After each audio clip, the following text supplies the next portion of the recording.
What's going on, guys? Welcome to In the Zone. I'm the host, Garrison Roy, and today we're going to have another mental minute. And this might actually be a little more on the sides of rants, but I do have a clip to play for you guys as well, and I typically do that along with the mental minutes that I have. But without further ado, we're going to go ahead and, usually I kind of run through the different segments.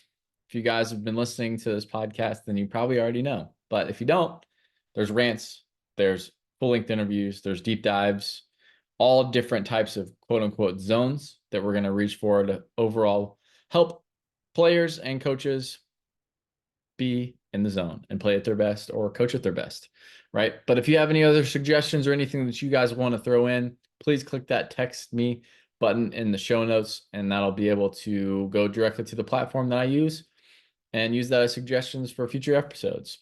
Or maybe even just questions that you guys have that you want me to answer, or things that you want clarified. Maybe you're uncertain about maybe what to do for a certain training, what to do in season versus off season, what to do, if you have arm pain or arm, soreness, anything like that, anything that you guys can think of, any type of questions, feel free to put them in there. It's what I'm here for, guys. But we'll go ahead and get right into this one. This is about overcoming expectations. And this could be expectations from yourself, which I put a lot of expectations on myself early in my baseball career, or from the media, from friends, from family, from coaches, really anyone that you could kind of put in there for holding expectations on you and your performance, right? Especially for those that have played or maybe performed at a really high level at once and all of a sudden starting to kind of filter off. And there's a lot that goes into that. Obviously, there's an overload, right? Where you have maybe you're listening to the wrong things. You're listening to people on ESPN, or if you're a high level athlete, or if maybe you're just reading the newspaper about an article that you just did and it's kind of getting to you, right? Or maybe it's a Twitter thread about your performance and you didn't perform very well. Or maybe you're hearing words from another coach or from parent in the stands. Like, who knows what you might be hearing some of this stuff from. But having a really high expectations for how you're going to perform and then not doing so well can kind of mess with your head. Let's be honest, right? So with this being more of that mental side of things, right? You sometimes, and I'll kind of lead this on with a story of mine when I was growing up and playing in the game. I would say probably around middle school. I set a goal for myself. I was like, hey, I'm going to throw 96. I'm going to be the next left-handed Nolan Ryan. I'm going to play for 20 plus years in the bigs. And I told everyone about it. I was like, hey, there's no plan B. We're going to get after this thing. I even signed a ball and handed it to my fifth grade teacher and was like, hey, this is going to be worth something one day.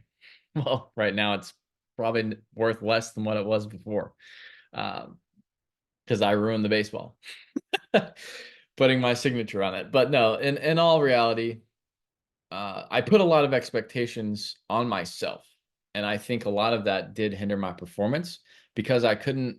I got to a point where I didn't enjoy the game as much because I was wanting to prove to everyone that I was going to be the guy, or that I was going to be the dude that's going to, get drafted out of the small town USA and they'll smack over Arkansas, right? But in essence, because I put those big expectations on myself, my level of performance shrank because I couldn't really hold it up all the time, right? And baseball's a game of failure. I was going to strike out. I wasn't going to throw a no hitter all the time, right? Like there's all those things, and eventually I got to a point where I was like, hey, I just need to say it, just F it. Don't need to think about it. And it took me going to a whole new school for my junior, senior year to kind of release some of those expectations and just let me play. Um, Even though I still had those aspirations and wanted to do well, I didn't have those things holding over my head of people or teammates that I was around that expected me to be the best guy on the team when, I definitely wasn't, to be honest, at that time on my freshman and sophomore year. Even though I was starting as a freshman and doing all this stuff, I wasn't the guy, right?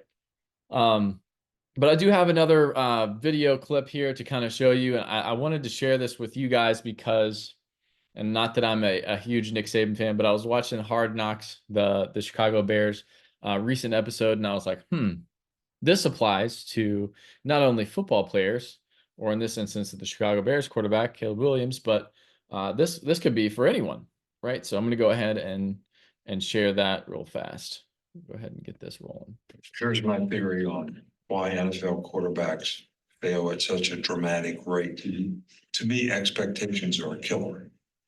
This kid's got so much media, so much hype, so much expectation on doing well. And he has to develop so quickly to meet the expectations that everybody has for him. It's almost impossible. The expectations are a killer, but yet, to use your word, development is the key for him. You know, like Peyton Manning threw 28 interceptions when he was a rookie. It's the most in the history of all. Manning looks to throw, tipped and intercepted. It's not worried. Put the nail on it. But it didn't affect him. It's like the scoreboard. Scoreboard don't mean anything until the game's over. All right, so there you go. And I love the fact that he brought up Peyton Manning in his rookie season, throwing a lot of interceptions. Obviously, if anyone had that type of rookie season, they'd probably be like, hey, yeah, I'm pretty down on myself, but we all know Peyton Manning's story and how he turned around and got a really good wide receiver to help him get to where he needed to be and performed really well throughout his career. Right? So it's not about where you start, even if you're not that guy, right? And you're looking to develop. You have plenty of other years. As long as you keep getting a jersey, you're still playing the game, you're going to be able to be that guy eventually, right? But you have to put in the work. And Nick Saban also later on in that episode goes on to say, hey, a lot of these people are wanting to be average. Human in society, right? Humans want to be average to survive. Being great, being the best is going to need some pressure, right? And he was like, hey, you got to hold this kid to a higher standard to get him to try to push himself and be great every time versus, just if you just kind of let him do his own thing, it's like, oh, yeah, you can figure it out.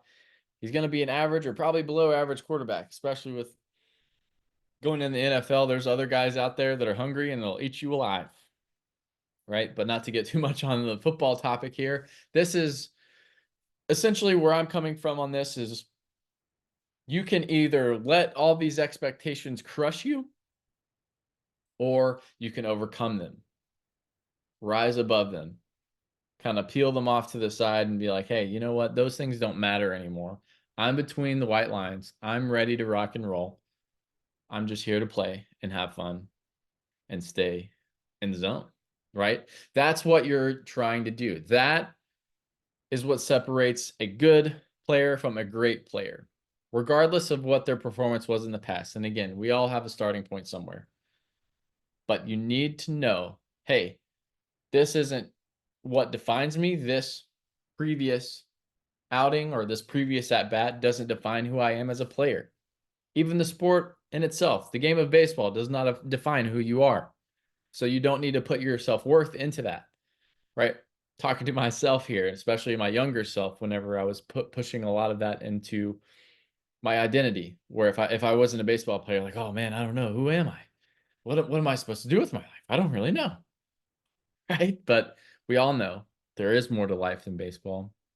There is more to life than trying to aspire to be great. However, if you want to be great, there is a level of obsession that you're going to need to bring every single day.